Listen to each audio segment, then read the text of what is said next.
বাংলাদেশ জাতীয়তাবাদী দল বিএনপির ৪৭তম প্রতিষ্ঠাবার্ষিকী উপলক্ষে অষ্টগ্রাম উপজেলা বিএনপির সাবেক আহ্বায়ক সৈয়দ ফায়াজ হাসান বাবুর নেতৃত্বে আনন্দ মিছিল ও বৃক্ষরোপণ কর্মসূচি পালিত হয়েছে।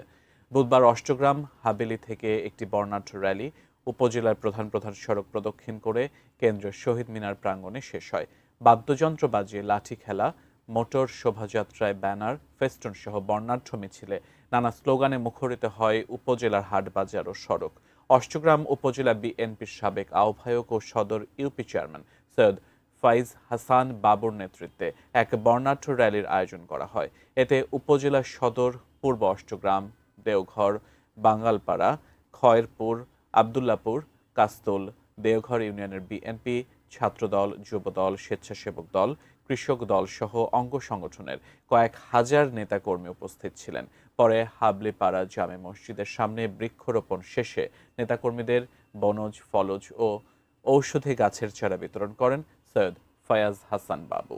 আপনারা জানেন, বাংলাদেশে গত 5ই আগস্ট ছাত্র জনতার আন্দোলনে এই ফ্যাসিস্ট হাসিনাকে দেশ থেকে বিতাড়িত করা হয়েছে।